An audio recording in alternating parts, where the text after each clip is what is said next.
छोटा लड़का mic park में एक बेहद गुस्से भरा दृश्य देखता है। जिस लड़की को वह पसंद करता था वह किसी और लड़के के साथ थी। निराश होकर माइक चुपचाप घर की ओर चल पड़ता है, लेकिन मेरी का कुत्ता उसके आसपास चक्कर काटते हुए लगातार भौंकने लगता है। पहले से ही निराश और चिढ़ा हुआ माइक और उत्तेजित हो जाता है और गुस्से में आकर एक टेनिस बॉल फेंक देता है। अप्रत्याशित रूप से कुत्ता बॉल के पीछे दौड़ता हुआ एक गुजरती गाड़ी से टकरा जाता है। हंगामा सुनकर मेरी के पिता दौड़ कर आते हैं। कुत्ते की भयानक हालत देखकर वह बिना कुछ कहे घर लौट जाते हैं। जब वह वापस आते हैं तो उनके हाथ में एक हथियार होता है। सबके सामने वह कुत्ते को गोली मार देते हैं और उसका शव एक कचरे के थैले में डालकर सड़क के किनारे फेंक देते हैं। अगले दिन माइक देखता है कि एक सफाई कर्मचारी कुत्ते के शव को ले जा रहा है, जिससे उसके मन में तरह तरह की भावनाओं का तूफान उठता है। जैसे ही उसके मन में अपराध बोध की लहरें उठने लगती हैं, वह मेरी को अपने बॉयफ्रेंड के साथ हंसते बोलते देखता है। उसका दबा हुआ गुस्सा फिर से उबल पड़ता है और वह अकेले जंगल की ओर तेजी से चल पड़ता है, खुद को शांत करने के लिए। तभी मेरी का छोटा भाई जॉन चुपके से उसका पीछा करता है। माइक को उनके द्वारा मिलकर बनाए गए गुप्त कुटिया को नष्ट करते देख जॉन खुद को रोक नहीं पाता और पूछता है कि वह ऐसा क्यों कर रहा है। माइक अभी भी गुस्से में उबल रहा था और जॉन को उसे रोकने की कोशिश करते देख उसका गुस्सा और बढ़ जाता है। वह एक डंडा उठाता है और बिना सोचे उसे फेंक देता है। भयानक रूप से डंडा जॉन को लगता है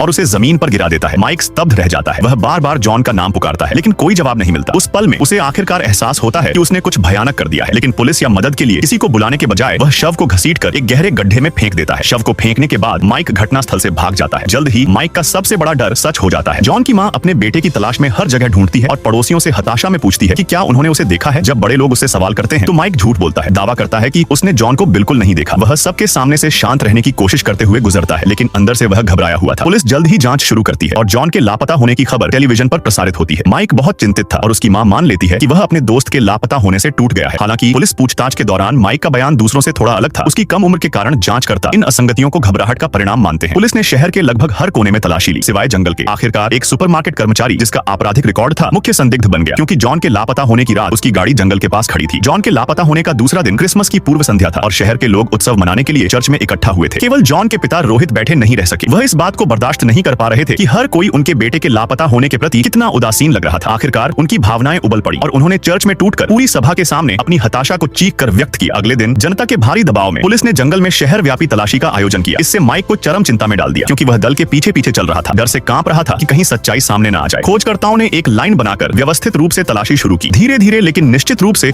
उस जगह की ओर बढ़ते हुए जहां उसने शव छिपाया था।